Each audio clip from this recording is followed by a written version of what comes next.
Luke, what do you think? What do you think from the wild card?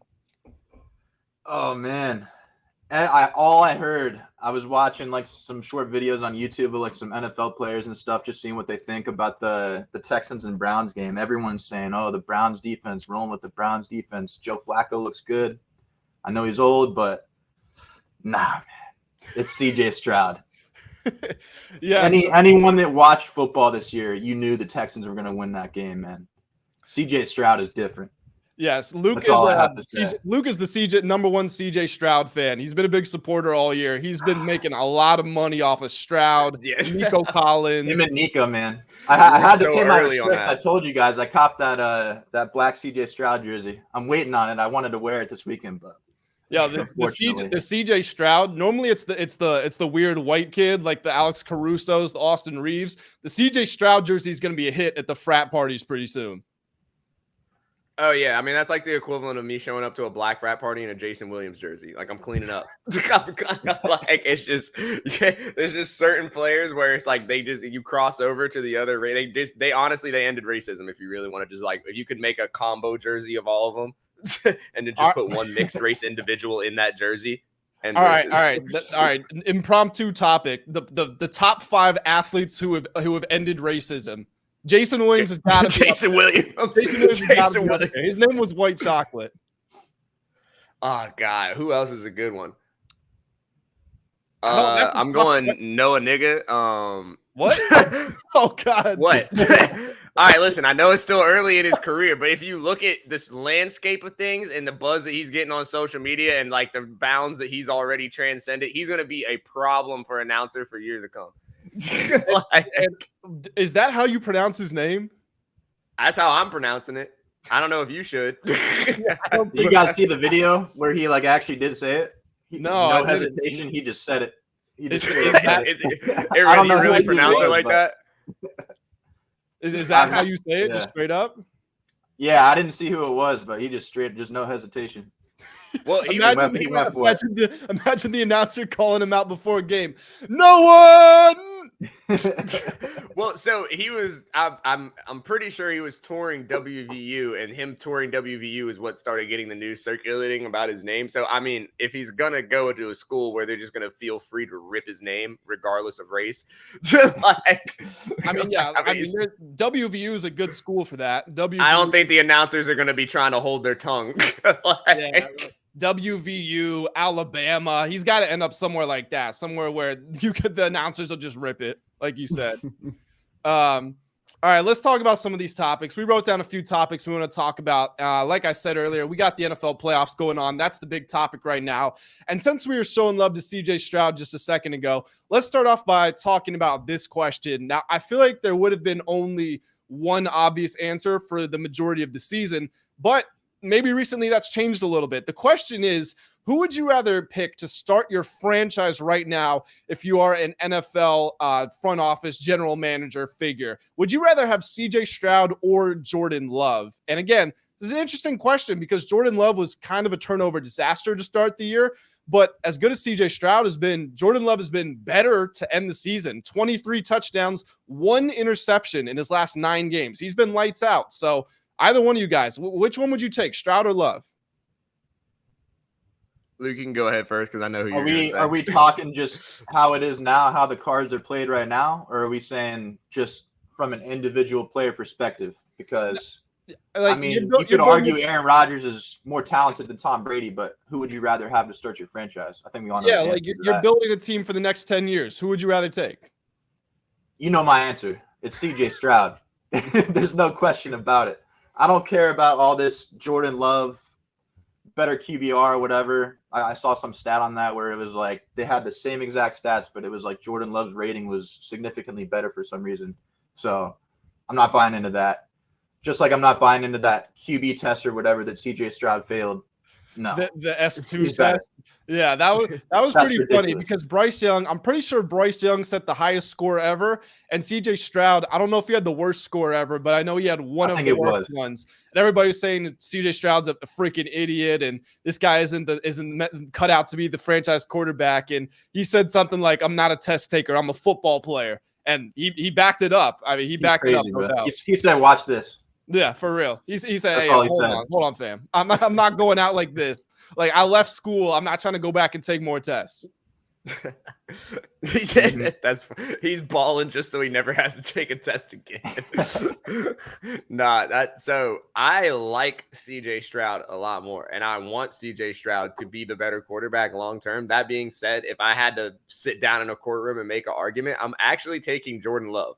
Reason being is if you look from a development standpoint alone, I mean, he had Aaron Rodgers over him, and I don't know what it is, but Green Bay seems to have struck some magic with their QB development process to where I've seen it work before. I haven't, to be fair, the most successful Texans quarterback, or at least in recent history, was 100% Deshaun Watson. And we can see, I mean, his career long-term hasn't even been consistent or successful. So it's like, I mean, in terms of where I had to place my money for the next 5 to 10 years, I feel a lot more comfortable placing it in the guy with similar numbers, but coming out of a proven system than the guy who, again, I mean, I love D'Amico too, but like a new head coach, new system, newer team, even, I mean, literally newer franchise. So, yeah, I think that I'd probably take Jordan Love over them, honestly. So they have the same structure. Just quick interjection. They have the same structure. They took a 49ers coach, made him their head coach, and found the quarterback. And that's how you win. What 49ers coach is there? Or are you talking about D'Amico? The Packers and the Texans, they both got their coach from the 49ers, and they found their quarterback. And it doesn't matter what else you have. You win games. So I would say that Jordan Love should have been better this season because he was sitting behind Aaron Rodgers for 3 years. I know he's got the youngest offense in the league. Obviously, that makes it more difficult, no doubt about it. But if you're looking at Houston, they got a rookie head coach with a rookie offensive coordinator, with a rookie quarterback, and Tank Dell was a rookie wide receiver, and he was their number one receiver for most of the year. Now, Nico Collins has been awesome, but still, he's a third-year guy. Houston was not supposed to win that division. They were not supposed to make the playoffs. Jacksonville was minus 1,000 at one point. So CJ Stroud, for him to come and do this as a rookie, and again, Jordan Love was great, but for him to throw the fewest interceptions of all starting quarterbacks, have the lowest turnover rate with how young and inexperienced he is, I think that the future's brighter for CJ Stroud, in my opinion. Now, we've seen this happen before where players are supposed to take that next step. You know, someone like Trevor Lawrence, people thought he was going to enter the MVP conversation this year, and it ended up being a real disappointment. We've seen players go through the sophomore slumps. Could that happen to Stroud? Sure, but I think Stroud's I think he's the better pick right now. What do we think is up with Trevor Lawrence? I mean, he really, towards the end of the season, I mean, I know he got injured, but coming off of his injury, he never really seemed like he was kind of kicked back up again. I mean, he didn't look right. You would expect him to be in this conversation almost. I mean, he's in that crop, but like you said, I mean, he just really fell off of. He's kind of like the same tier as Justin Herbert to me, just ultra talented. That's a good comparison. That's a really good comp. Well, I think Herbert's ahead almost because I feel like you have to look at the organizational chaos that's gone on with Chargers. Herbert hasn't had a coach to really help him. Lawrence wasn't playing bad at the start of the year, but his problem was he was just highly inefficient in the red zone. So his touchdown numbers were nowhere near where they should have been. And he also has a weird fumbling issue where he turns the ball over a lot. And, you know, it's hard to judge a player when they are playing injured. But that being said, we're killing Jalen Hurts, and he was injured with what seemed to be a pretty serious knee problem pretty much the whole season. So, I mean, I want to see Lawrence again healthy. And, of course, he's only going into his 4th year. He's got crazy potential, but it was a disappointing year. I'd agree with that. So, I mean, I mentioned it real quick when I was talking about the Stroud versus Love conversation, but what do you guys think about jumping into the idea, or we can talk a little bit about Green Bay's development of quarterbacks? I mean, is it fair to say out of every franchise, they have the best quarterback development system, or I mean, what are your thoughts on that? Just historically, they got to be, right? I mean, going from Favre to Rodgers to, sorry, go ahead, Grant. Favre to Rodgers, though, to Love, this is going to be pretty good. Yeah, Love is off to a good start. I would still say it's too early to call that, but from what we've seen, he's been playing well. I think you look more at some of the coaches. I mean, Mike McCarthy is not considered the best head coach right now, but he did win a Super Bowl with Aaron Rodgers. Andy Reid was on the staff before. Obviously, he's worked wonders there. LaFleur has proven himself to be a very good coach. But you do have to remember, Brett Favre didn't start his career with the Packers. He was with the Falcons for a couple of years. So I don't know if they can take full credit for that. Now, of course, they did go on to achieve great things with him. But I think it's more so almost just a coaching thing. I just think they've had some really solid coaches. To your point, though, can I name another franchise that has, gotten the long-term quarterback success that Green Bay has? I haven't, because they had 30 years of Favre and Rodgers, and if Love pans out, maybe they've got another 10 to 15 there, and you're not going to find another franchise like that. I mean, the only comparable one is the Patriots, right? But that was just one guy. Yeah, it was just one guy. And, I mean, they didn't even really mean to start him. Drew Bledsoe, they made Drew Bledsoe the highest paid player in the NFL. He gets injured. They have to put in this young kid that they didn't want to play, and it ends up becoming the greatest football player ever. Yeah, that is a very good point. Well, just to kind of spin off of that too, and this isn't, I'm kind of stealing this question from, I saw on the Joe Budden podcast, they brought this up. They were asking, is Mike McCarthy kind of known to do what just happened in Dallas? And Joe was kind of poking at the idea of, all those years in Green Bay, he had Aaron Rodgers, always, great regular seasons, and then kind of lackluster playoff. I mean, bar the one Super Bowl run, lackluster playoff results at least. And then it seems like his first 3 years in Dallas, same sort of deal. And I mean, is it a situation where is Mike McCarthy a choke artist? Is it? I mean, I don't know really necessarily what to call it, but it seems like this has kind of been a consistent issue of his, regardless of the team. Now we've seen him on two different teams having the same issue. It seems like. Yeah, I would say that he's not a top tier coach. I think he's a good coach. I mean, the Cowboys won 12 games 3 years in a row, so you can't really argue with that. He's a made man, been to and won a Super Bowl. But you got to remember, it took Andy Reid a long time. It took him until 2018 to win his first Super Bowl. He'd been there and lost. He'd been to the championship games and lost. And so, for McCarthy to have that monkey off the back and to win the Super Bowl, again, he's a made man, but is he someone you look at and say, we add him to our team and we're going to, go on this magical run to the Super Bowl? I don't think so. And I feel like you saw that this year more than any other year. The Cowboys fired Kellen Moore because they said that he was abandoning the run too much. Well, during the regular season, Dallas didn't really run the ball at all. And then they get to the playoffs against the Packers, who were 28th in rushing defense. And they decide that's the game where they want to run the ball a lot, and it doesn't work. And Jordan Love is able to go bang, bang, bang, get a huge lead, and they really had no chance to come back. So it was a very disappointing year, maybe the most disappointing year of Mike McCarthy's Dallas tenure so far. Yeah, I mean, to be fair, if you put another head coach in there, it's not like they're going to win that game. You can't really prevent Dak throwing interceptions, just boneheaded throws, but yeah, here we go. I mean, I don't know, man. Mike McCarthy, it never feels like the locker room has his back, if you know what I mean. Just he's not one of those coaches.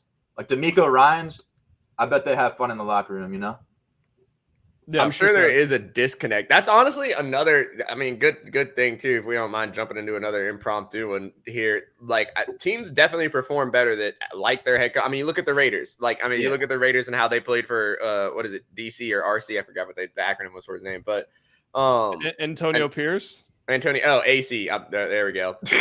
Third time's a charm. AP, but yeah. Oh, my God. You're really fumbling this one.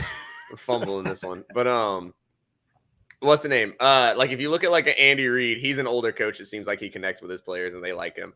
But with the exception of that, yeah, and they trust him and they know that he has their best interests at heart. Mm-hmm. But other than that, it seems like a lot of these older coaches, Belichick's had some bad years recently. A lot of the older coaches, it seems like there's almost maybe a disconnect, and maybe that almost even affects the performance of the team. To some extent, on how much the players really are willing to go to battle for these guys. Because, like Grant said, you look at Antonio Pierce in Oakland, or you look at some of the younger coaches all around the league, whether it be San Francisco or Miami and, the Rams. Yeah. These are all teams that not San Francisco as much, but if you look at the Rams especially, I'd say, they had their Super Bowl win, but then since then they've been in a position where they could have kind of started to go downward, but they've always kind of made it back to the playoffs and kind of clawed their way and still been a decent team.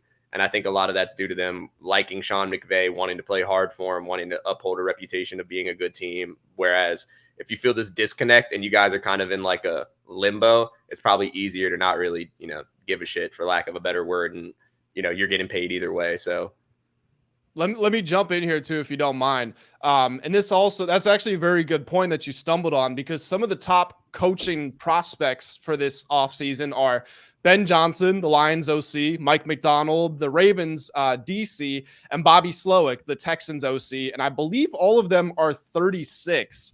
Right now, the youngest head coach, I believe, is 37. So if any one of them get hired, or they would set the record for youngest head coach, and if all three of them get hired, they would break it 3 times. So the league is definitely trending in that direction. And I think part of it almost is with those older coaches, a lot of the times it's former players that join staffs and they work their way through the coaching tree and all that. Someone like Mike Vrabel, I mean, he's not old, but I think he's late 40s, but he had his 10, 15-year playing career, was an assistant. Then he gets the Texans for 5 years, or the Titans, excuse me. Now he's looking for a new team. When you've got guys like, to your point, Mike McDaniel, Sean McVay, these are, I say this lovingly, these are football nerds. Like, these are stats guys. These are analytics guys. And they're sort of just these creative thinkers. And they've suddenly found a place in the NFL. And they're, creating new schemes and forcing the league to adapt. To use a term that I know Josh will understand, a new meta. And it's just something that's changed the league. And that's kind of where everyone's looking right now. People, Belichick's still going to get a job. Someone like Harbaugh is going to get a job. But, a Ron Rivera, something like that, a coach that's established in the NFL, has been around for a while. The teams aren't really looking to bring someone in like that. They would rather take a chance with a 30-something-year-old coach who might fail, but who also might just be the next best thing. Don't get me started on Ron Rivera. That's the reason there's not a Commander's blanket, right? I didn't want it to be this way. It didn't have to be like this. But you wanted to bench Taylor Heineke and not know if we could even make the playoffs. So now we're here. Hey, look, Taylor Heineke went to Old Dominion, bro. Look, respect to ODU. I got love for all the schools in Virginia. I don't want an ODU quarterback starting for my team. That's all I'm going to say. That's what I thought. I was a Taylor Heineke hater. That's the worst part, because me, I'm stubborn. When I don't like so the fact that I like him a lot now makes me so mad he's gone. Like, bro, just imagine you're down in the Hampton, Newport News area, and you're like, yo, let's go check out an ODU game. I heard they got my next franchise quarterback. What? What are you talking about? Yeah. Like, you're at the 757 and you go to Edge and you just see your next franchise QB at Edge. I know everybody down there is like, anybody who hears this from down there is gonna like geek at that, but it's like if we're going to go watch a high school game, like we're going to check out Phoebus, then okay, I'm down. But ODU, that's where the next franchise quarterback is? Nah, I don't think so. Nah, Phoebus is a farm for NFL talent. I can't name a single person from there in the league, but I know there's people there in the league. I'd be willing to bet on it right now. Oh no, for sure. Let me tell you some Phoebus NFL players. Let me pull some up here. Here, why don't you talk for a few seconds? Let me find a list. Grant's gonna be like, Let's see. Okay, Lamar Jackson, Virginia Tech legend Xavier Debe. How could I forget about him? But yeah, whatever. So the 757, the 757's a hot spot. That's what we're getting at. But not for maybe not for colleges. We don't want to see Old Dominion quarterbacks. Maybe not for quarterbacks either. All right, moving on. Let's talk about another quarterback here, not Taylor Heineke. Let's talk about Tua Tagovailoa. There's a lot of conversations in the past. Justin Herbert was taken 6th in the draft. Tua was taken 7th, or no, did I get that backwards? I think Tua was 6, Herbert was 7. There was the conversation about who's better, one or the other. I feel like with Tua's performances to close out the season, they were disappointing to say the least. They blow the AFC East title game against the Bills, and then they lose in the first round of the Chiefs, only score 7 points, and those 7 points were on an underthrown ball. If that ball's thrown where it was supposed to be, it's probably not a touchdown. And so when you look at a team like Miami, which has gone all in, made trades for Bradley Chubb and Jalen Ramsey, they got production from a guy they drafted in Jalen Phillips, Tyreek Hill, Jalen Waddle, Mostert, and then Mike McDaniel at the head of it all. You look at this team and you say, okay, they've got a roster where they can make a Super Bowl run. But the key question is Tua the guy to take them to the Super Bowl? And I'm interested to hear your guys' thoughts on this. I'll start. I mean, I love Tua, man. I was a big believer in Tua, and then unfortunately in that, what was it, the Bills game? I don't remember which happened first, the Bills and the Bengals, where he got like 2 concussions, and after that, man, I don't know. I love Tua, but I feel like he's cooked. Like, give it one more shot maybe next year, and I think he should retire for his own health, for his family. Wow. Straight okay. up. I think he should retire, man. Responsible Luke. Luke take. Maybe use all the juice until Tyreek leaves or retires as well. I don't know, but I don't think he should play like a whole career like most quarterbacks do. Take the Andrew Luck route. Yeah. What do you think, Josh? I like Tua a lot too, on the same note as Luke. And I'm also a big Hard Knocks fan, so watching that literally made me like him a lot more, of course, as it usually does with most people. But I think that he has the intangibles to be a good quarterback in the league and to be even a great quarterback in the league. As far as especially the non-physical traits, I think he has a great brain. I think he has a great football mind. I think he makes great game time decisions. It's all hey, yo, pause.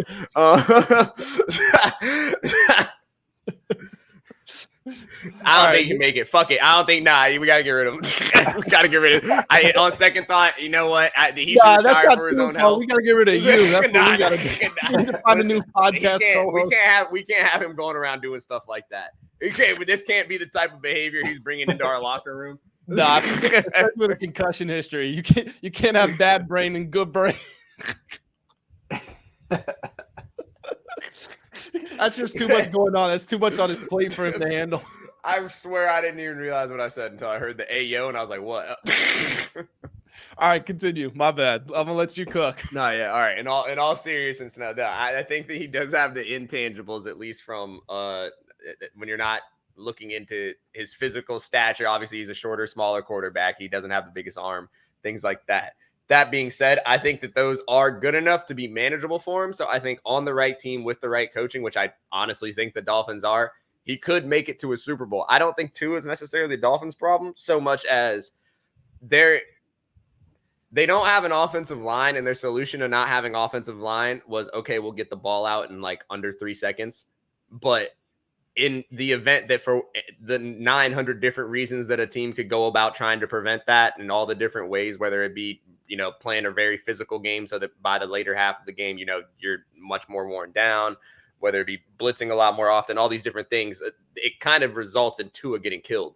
And so it's because teams are constantly blitzing and things like that because they know the ball's coming out fast. So it's a dangerous game. So I think they got to figure out, a different solution to not having a line and or get a line than just, send a guy in motion and get it out in under 3 seconds or else Tua's getting blown up. But yeah.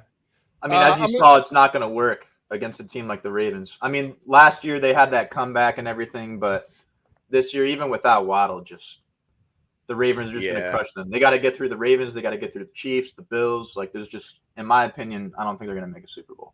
Well, and corners figured out, too, to just jam the shit out of Tyreek. You saw that? You can deal with that speed. Yeah, I mean, they figured that out, and that's I don't know how he's going to deal with that next season. I don't think he's going to have too many more giant yard seasons, though. I don't think they're going to keep letting him play that shit. No, I think that was Tyreek's best chance to get to 2,000 yards. Probably would have gotten if he didn't get injured. It's unfortunate for him. I'm going to disagree. What'd you say? How close was he? I think he finished with 17 something. Like 1750, 1780. I think it was 1730 or it was 1799. There you go. So I'm gonna disagree with you. I don't think Tua is good enough to get to a Super Bowl. And I disagree with you in that I think the Dolphins, if they did have a special quarterback, if they had a top 5, top 7 quarterback, they could make a Super Bowl run. If this team had Josh Allen or Joe Burrow. I'm not going to say Patrick Mahomes because that's the cheat code, but Josh Allen, Joe Burrow, Lamar Jackson. I feel like you would look at this Dolphins team and said, yeah, they can make it to the Super Bowl. You're forgetting one very good quarterback. CJ Stroud? CJ Stroud. Yeah. There you go. If the Dolphins have CJ Stroud. Luke said, ahem. It's over, bro. or Jordan Love, maybe. I'm not gonna lie. I'm picturing maybe. CJ Stroud in a Dolphins jersey, and that's icy.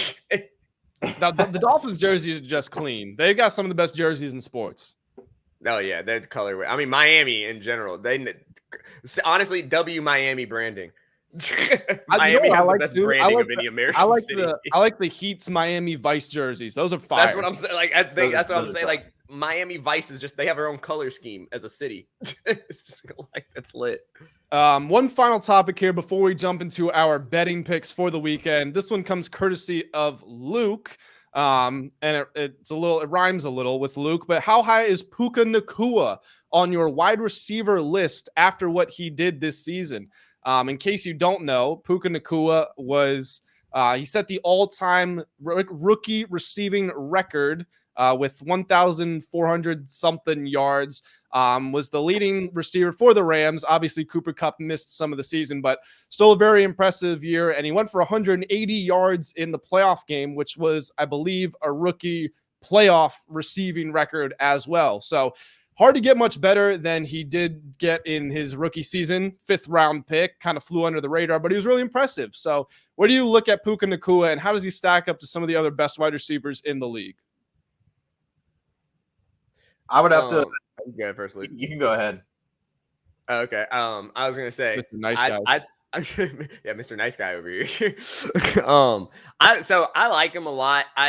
My problem with rookie wide receivers that have really great first seasons, and not again, obviously he broke a record, so he has had the best of any rookie.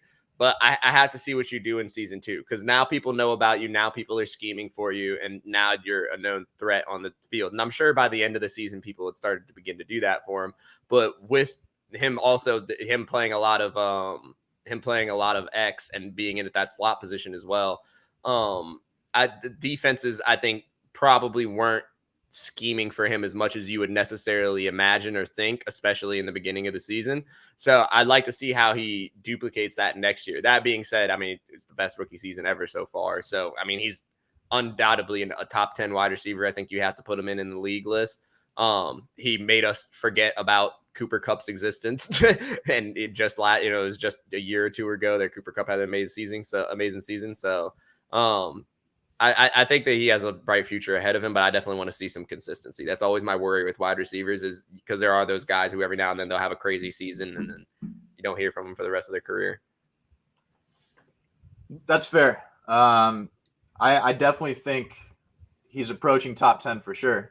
I'd have to kind of like look through all the teams like in the standings and just kind of make a list. But I mean, it's not like you can just scheme for this guy and stop him. This is a yak guy. Like he's running after the catch. You can't tackle him. Like as long as he's got Stafford slinging that bitch. My best, but I mean, bro, if he's got Stafford with that arm, man, like he can get stuff done. So I want to talk about this actually. It's all about that yak. Puka was awesome. No doubt about it. I'm not trying to take anything away from him, but Matthew Stafford is responsible for throwing to the most receiving yards in the season, Calvin Johnson, a Triple Crown winner, Cooper Kupp, and now the rookie receiving leader, Puka Nacua. So we've got to give Stafford his flowers and talk about his role in some of these historic performances. Kind of what Josh was saying about seeing it another year, but not even that. Just how does he put up with Stafford as Stafford enters the end of his career, maybe a different quarterback? That's where we're going to start to kind of see where he ranks. I don't think he's top 10. If you want to talk about receivers, we got, and this is in no order, but just guys that I would put in that top 10 conversation. I would have Tyreek Hill. I would have Jamar Chase. I would have someone like Devontae Adams, CeeDee Lamb, A.J. Brown, Devontae Smith. Those guys are pretty good. Amon-Ra St. Brown, Justin Jefferson, Mike Evans is up there. Who else? Who are some other guys I'm missing? Brandon Ayuk. Devontae Smith, though. I might take Puka over Devontae Smith. That's fair. DK Metcalf is around there. Brandon Ayuk is around there. And then, of course, Cooper Kupp is around there. So I'd say Puka's maybe top 20, probably top 20 for sure. But I don't know if I can put him in top 10 just yet. That's fair. We'll see what he does year 2, but yeah, I'd have him right on that bubble. I mean, to me, that's another thing too. Is it's not all just a numbers thing. It's a how much are you affecting the game? Like personally, I think like okay, even if let's say Tyreek had had a season where he had the same numbers as Puka, I would still put him in that top 5 wide receivers conversation, just because if you look, I mean, their entire defensive scheme basically is all around him. So it's regardless of what's going on, they're completely game planning for one player. They're changing everything about it. So yeah, I look at Tyreek the same way I look at Steph Curry, in that they have gravity. They pull people towards them, and that it's not just Tyreek, obviously, but I feel like he's the best example because of his downfield ability. No, that's a great example. It's game breaking. You got to guard him the second he crosses half court. So. Yeah, 100%. But yeah, I'm interested to see what happens, and Stafford's going to throw the rock, so hopefully it's a productive career for Puka. But that was the headlines out of the way, guys. Let's go ahead and let's do our favorite segment here. Let's jump on over. Let's talk about some betting picks for the divisional round. We're recording this on Friday night, so we're not going to talk about the Saturday games because by the time you're hearing this, those are probably already in progress. But we are going to talk about the 2 Sunday games. We got the first one, the Tampa Bay Buccaneers going on the road as 6.5-point underdogs to face the Detroit Lions. First thing we're going to do, we're going to talk about the major markets, the spreads, the over-unders, the money lines, et cetera, and then we're going to talk about some player props from this game. So leading into this matchup, guys, we got Baker Mayfield, Jared Goff, both former number 1 picks that were traded away by their original teams. Now they're back on their revenge tour. The Lions won their first playoff game since 1992. Meanwhile, Baker just led an upset over the team that went to the Super Bowl last season. So one of the better matchups of the weekend. And Josh, give me your thoughts on this. Who are you looking at as the team that's going to win this game and move on to the NFC Championship? Absolutely. So this is, they're the favorite for the game. It's a 6.5-point spread in their favor. And I'm a fan of the Lions as well. I think they have a better, more all-around complete team, more specifically, honestly speaking to their offense. If we look at Tampa Bay, and granted the Eagles have had some struggles lately, but their defense was very dominant last week. So I think that the teams are about on par when it comes to defenses. That being said, and I love Baker. He's grown on me a ton, specifically with his performance last week. I love just anybody who's willing to do whatever to get the job done. All the pictures have been coming back up of him playing scout team D end in Carolina. I mean, it's just so I'm really, really freaking happy for Baker. I wish these two teams weren't playing each other almost, because I want both of them to beat whoever they were playing. But yeah, I mean, I think that the Lions are going to walk away with this one, just because in terms of all-around completeness from the running back position all the way through quarterback and wide receiver on offense, they are not only consistent, but they have players that can go have a game and be a game breaker, whether it be Jahmyr Gibbs at the running back or Amon St. Brown at wide receiver. So my pick is I'm rolling with the Lions. That being said, definitely not going to be upset if Tampa Bay puts up a good game, and wouldn't even necessarily be surprised. So Luke, yeah, I think I have to agree. I'm definitely going Lions. If you asked me to pick a spread, I don't know if I would pick, just because I think it could be a wide range of outcomes. While I do think the Lions are going to win, most likely I think it's going to be pretty close to the spread, maybe a little under, so you might not hit if you take Lions spread, but it could also be Lions by 20, you know what I mean? So I would stay away from the spread. I definitely have Lions money line, but some notes I have on this game is Gibbs did not play the first time they played in the regular season. So that's a boost. Obviously, it's an indoor home game, so I really like Amon-Ra St. Brown to just go nuts. So, I mean, the first matchup he had 12 for 124.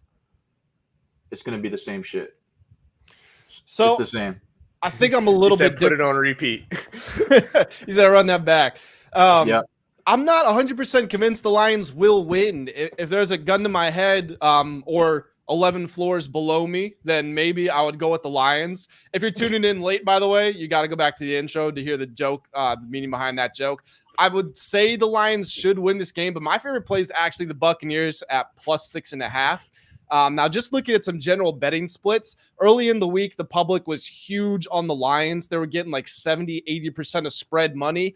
On FanDuel, they're still in the lead, but it's come down a little bit. They're getting 62% of spread money. And according to VSiN, who looks at DraftKings splits, the handle is split 50-50 between the Lions and the Bucs. So it's been a lot more even as of late. The reason that I like the Buccaneers in this game, at least to cover, is because last week they did a tremendous job creating pressure on the Eagles. They got to Jalen Hurts in an average of 2.5 seconds. That was tied for the fastest that Jalen Hurts has been pressured in his career. Jared Goff is one of the worst QBRs in the league when he is facing pressure. So for me, this is a matter of, can the Bucs get after him? And if they can, they're going to go a long way to putting themselves in an advantageous position in the game.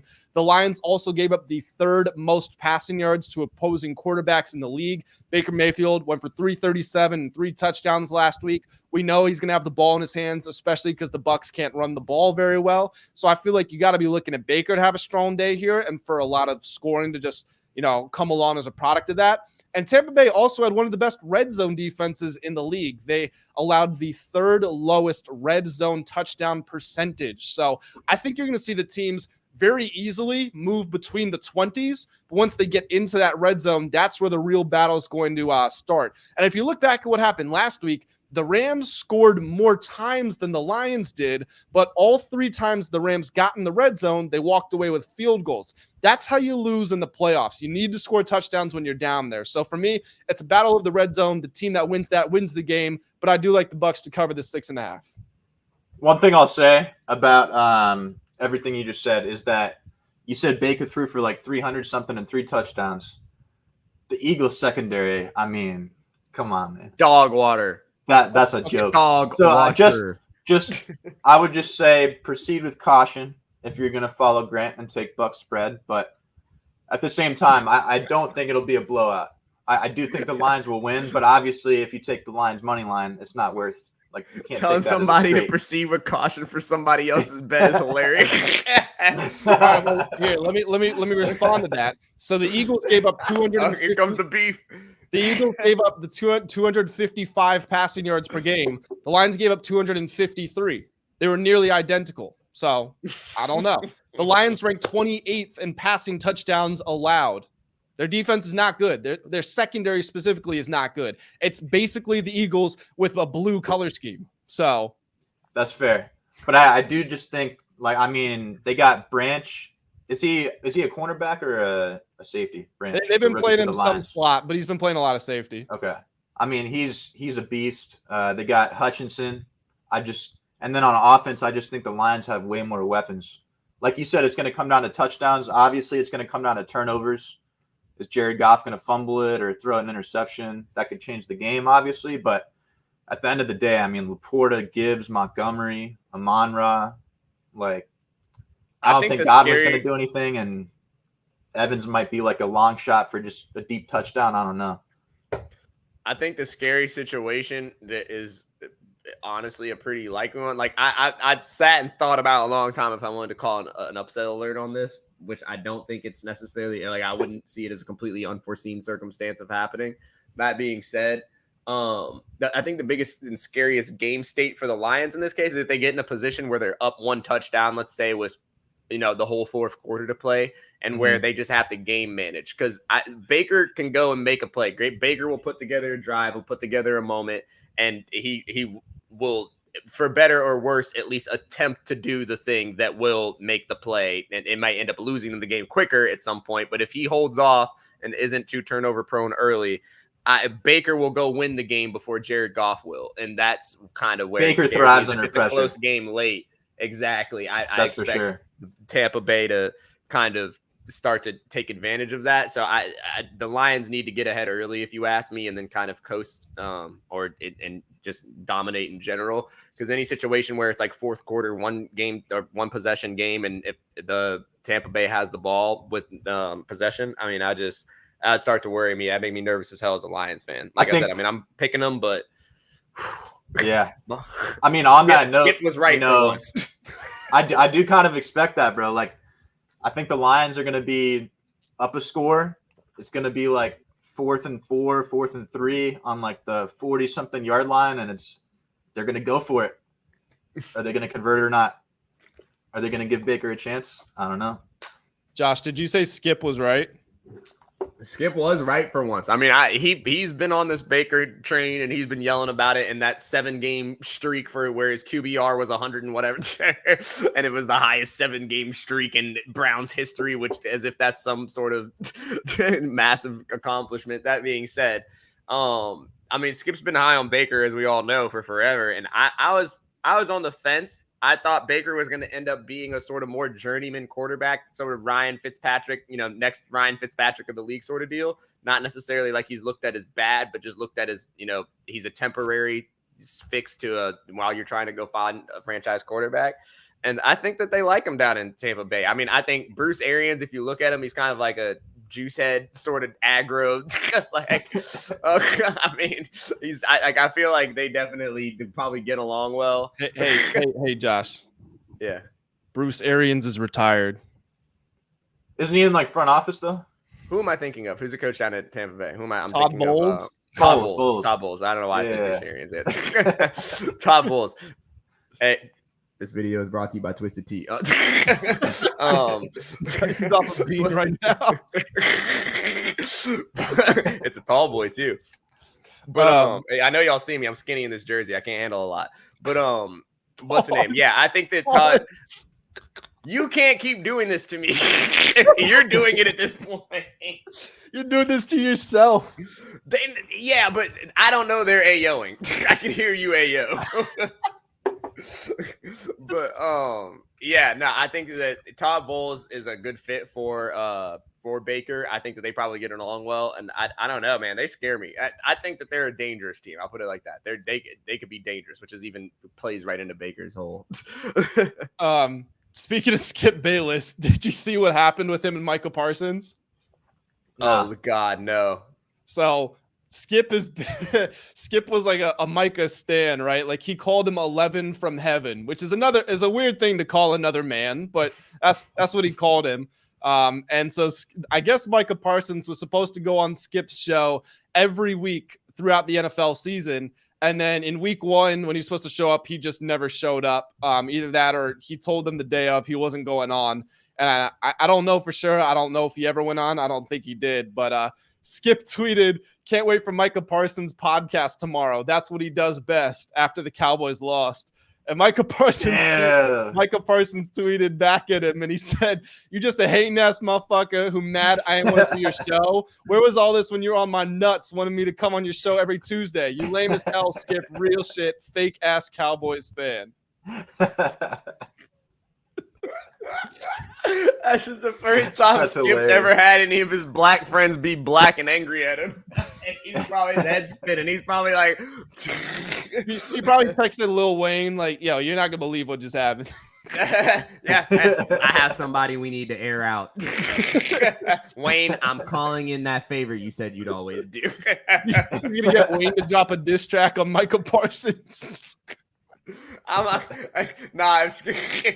If Skip gets Wayne to drop a Micah Parsons diss track, we got to really start questioning how much pull Skip has in these streets out here. Bro, don't tell me Skip's shooter is Lil Wayne. You're not telling me that. I mean, I think it might be. It really might be. That's gonna do it for the Buccaneers Lions preview. Let's talk about the big game. Let's talk about the big game of the week. We got the Buffalo Bills hosting the Kansas City Chiefs. This is the trilogy game playoff edition of the Josh Allen Patrick Mahomes rivalry. For Buffalo, this is the first game that they've hosted the Chiefs against the Chiefs in the playoffs, and it's a game that really, for me, I don't know what you guys think. They have to win this game. If you can't beat the Chiefs right now, because this is the worst version of the Chiefs we've seen in the Mahomes era. The Bills have won 6 straight games. This is the first time they're playing at home in the playoffs this far into the postseason. You have to win this game. If you can't, in my opinion, you kind of got to blow up your roster. And that would make sense for Sean McDermott since he worships Al-Qaeda. So talking about the game. Wait, nah. I did not explain. What? Sean McDermott worships Al-Qaeda. So according to some reporting done from some high-level sources, or reporters with high-ranking sources, Sean McDermott told his team that they needed to be more organized, like the hijackers who crashed the planes on 9/11. He said they were organized, they had a plan, and they stuck to it. He said, we need to be more about execution. Just good that Russell Westbrook clip, just good execution at the end of the day. That's all it is. That's all it is, man. Yeah, so we've got the Bills. Never knew that as We've got the Bills favored by 2.5 points. Buffalo, for being a city which has a lot of snow, needs fans to shovel its stadium. I don't know how you're not prepared for that. I don't know how you're a $1 billion franchise that doesn't have some snow blowers, but whatever the case is. But Bills favored by 2.5, hosting the Chiefs. Again, this is the first time in a while the Chiefs have been real underdogs. Patrick Mahomes in his career, 8-1-1 against the spread as an underdog, 7-3 straight up. Luke, talk to me. You think this is the year the Bills get it done, or are you sticking with Kansas City? It's tough. These games are always close. It always comes down to the wire, it seems like. But just what I have on this game, obviously Gabe Davis is out.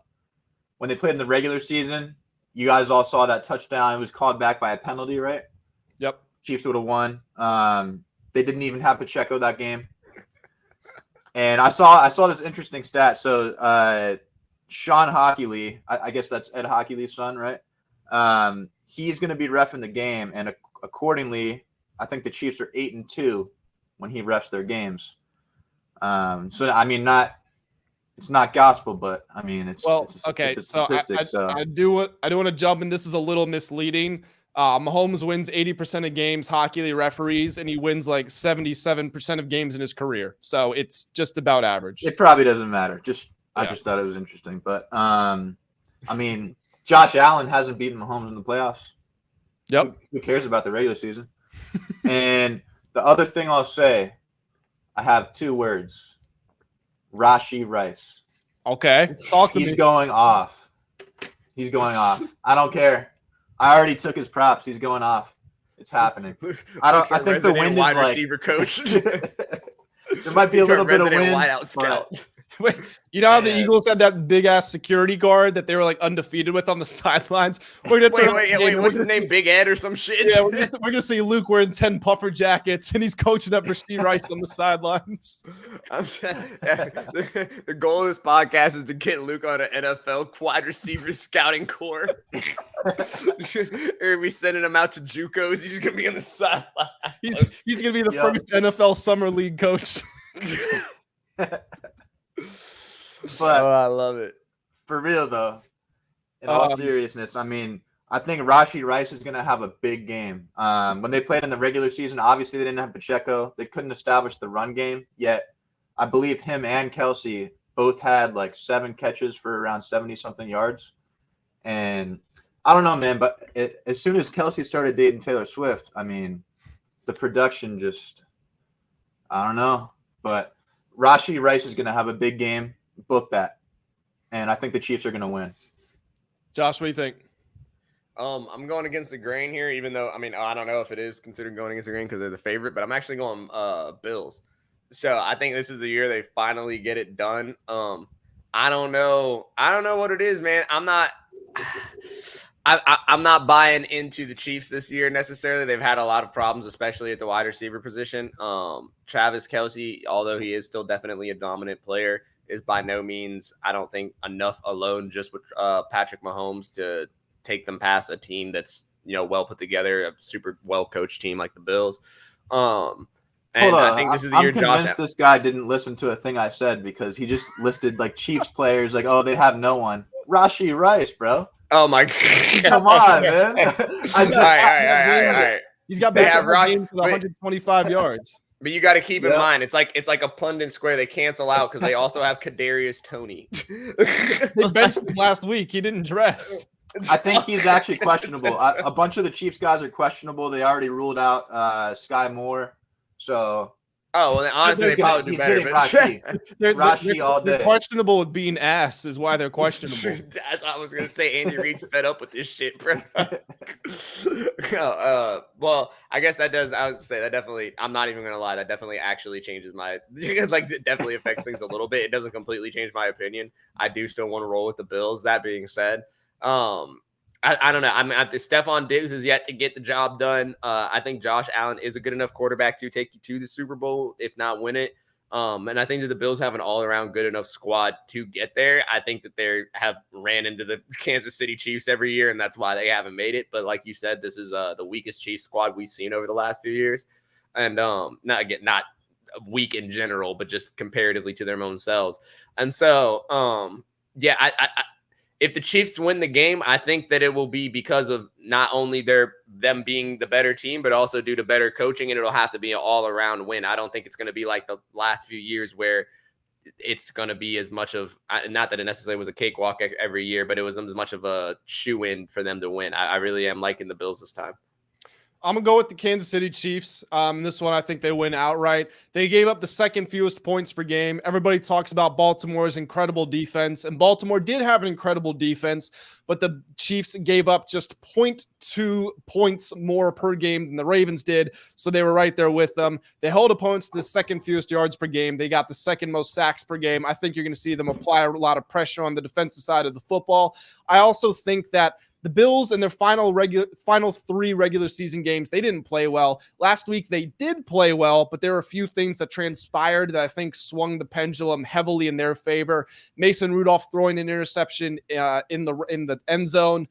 Pittsburgh turning the ball over in their own red zone. Josh Allen scoring off of a fake slide that the Steelers defense kind of backed off of. That's 3 plays worth 3 touchdowns right there. I think a team as experienced as the Chiefs isn't going to allow that to happen. To Luke's point, the Chiefs did have that go-ahead touchdown that was called back for the offsides, and then Isaiah Pacheco didn't play in that game. He scored in 5 straight games. I think that this is a game where the Chiefs don't have to score a bunch of points. I think you see them lean into the run. Pacheco carried it a season-high 24 times last week, but I think that they are going to be able to overwhelm the Bills. And Josh Allen, he's been incredible running the ball, but he still had the second most turnovers in the league. He had the most touchdowns, but second most turnovers, kind of a Brett Favre sort of effect. And I feel like he's always just one play away from disaster. Yeah, Josh Allen's definitely lazy. He's living life like it's golden. I mean, he lives on the edge a little bit. It worries me. So he's got to protect that ball. But and that's it's a great point. The Chiefs defense has seemingly flown under the radar. Because they're definitely a talented squad. So I mean, Spagnuolo is a great play caller. Yep, it's true. He's gonna throw everything at Josh Allen. It's not gonna be easy. So Josh is actually, I know Josh said he's going against the grain, but looking at FanDuel's numbers, 58% of spread money is on Buffalo. And how much we got here? 68% of spread money, according to VSiN, is on the Bills. So the Bills are the out-and-out favorites, both on the books and with the public going into this weekend. I mean, I think the spread is 2.5, right? Yeah, Bills. So, if the Bills are going to win, people are probably going to be off the field goal most likely. So, all right, guys, before we get on out of here, give me your favorite player props for the weekend. You want to give me one from each game? You want to just give me one? But let's lock in something official so that we can come back and evaluate ourselves on the next episode. How you feeling about your boy, Luke? How you feeling about it? yeah, I mean, I put 500 on him, so I spread it out a little bit. Wait, which boy, Rasheed or Rasheed Rice? Facts, there's multiple, but I was talking about Rasheed. My favorite prop is Amon-Ra St. Brown for sure. He's playing indoor at home. Buccaneers already shredded them this year. I put 250 on him to get 8 receptions, 75 yards, 150 on him to get 9 receptions, 100, and then 100 on 10 receptions and 100 yards. Just to juice the odds a little bit. Mainly, I'm betting on the receptions. So I think he's going to get 8, 9, 10. He had 12 earlier this year against them. So yeah, don't fix it if it ain't broke. Looking at his lines at the major sports books, the lowest you can get him, if you're betting the over, is 89.5 receiving yards. And then if you're betting the under, you can get that for 93.5, depending on where you're doing your shopping. But Luke's looking at the over in that one. I think he's getting 100. So if you're scared off by the receptions, I think he's getting 100. All right, Josh, give me a prop or two. What you got? Yep, no problem. Mine, similar game. I'm actually taking the over on Sam Laporta.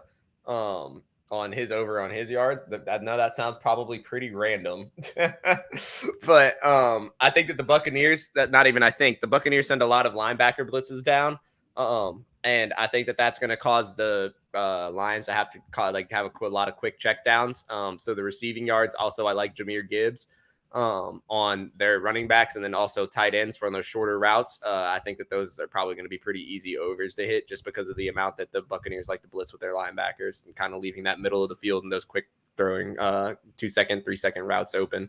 I think that if anything, that's what's scaring me from Amon-Ra is that the freaking, if their linebackers are getting home, I mean, he's a lot of his yardage is going to have to come from quicker routes towards the later part of the game. Looking around just at the major sports books, look like PointsBet has the lowest line there. They've got Laporta at 40.5 yards. So that would probably be the smart place to place that bet. For me, my favorite prop of the weekend, Josh Allen over 42.5 rushing yards. The lowest lines right now are at BetMGM, Caesars, and DraftKings. They all got it at 42.5. The reason that I like this is it's the playoffs. Josh Allen already lays his body on the line a ton, but he's going to do it even more in the postseason, averaging 11.3 carries per game over the last 3 weeks. This is a cold weather game. We know that Joe Brady likes to run the ball. Josh Allen's going to be a huge part of that. He ran the ball for 74 and 68 yards in the last 2 weeks. And in 2 games against the Chiefs in the playoffs, he ran it for 68 and 88 yards. So he's been going over recently. He's been going over against the Chiefs. Because Kansas City ranks second in sacks, that means they get a lot of pressure. They're able to collapse the pocket. When you've got a mobile quarterback, as soon as the pocket collapses, they take off.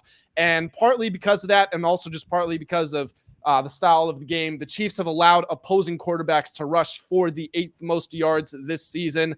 If Buffalo's going to win this game, it's going to be on the back of Josh Allen. He's going to need to make some hero plays. And in order for him to do that, that means he probably goes over on his rushing yards. I like it. I mean, I made the mistake too, and I will say, because I had the thought to myself, Baker Mayfield I took Baker under his yards last week because, he had consistently been under 7 yards. I think it was in 5 out of the 6 last games, and they had him set at like 8.5. And I had a brief thought to myself right before the game of, it's playoff football, though, things where you normally wouldn't risk your body for the sake of making it to playoffs and being healthy for playoffs, you're going to be willing to do now. And that, of course, me sitting there, you know what I mean? Don't listen to my gut. Just follow statistics, follow the data. And of course, Baker freaking one rush alone, he had a 15-yard rush, I'm pretty sure. And there that goes. So I like that a lot, and I definitely like that thinking. All right, guys. Final thoughts before we get on out of here? Anything? That was a good episode. Good first episode. Great first episode. What are we drinking, boys? What are we drinking for our? Hopefully, I mean, theoretically, we're making people money, so hopefully, we're not drinking too much at all. But get the Jefferson's ocean aged. Oh, Luke, you're speaking my language right now. The Jeffersons is the heat. I bought some tires, and they gave me like a $50 rebate, so I got $30 bottle of Jeffersons. There you go. Josh, what's that? Is it Wild Turkey? That's what you like? Oh, Wild Turkey's gas. Wild Turkey's very good, but I like Wild Turkey. Isn't that like lately, how much is a bottle of that? It's not too bad. That's some BS. Nah. Wild Turkey's pretty good. Way. You can get it's like butterscotch kind of flavored is the one I like to get. But what's the name? Lately I've been on vanilla Crown Royal or vanilla if you want to go cheaper, vanilla Jim Beam, and then you mix it with a root beer, and it tastes kind of like a ice cream float, and it tastes so freaking good. I've been on that. One of my buddy's dads put me onto that, so I've been drinking this. It's real good. I recommend it. I like mine neat, but to each their own. All right, guys. Well, thank you so much for tuning in. Check out next episode to see what we are drinking. If we are drinking anything, hopefully it's nothing and we got all our picks right.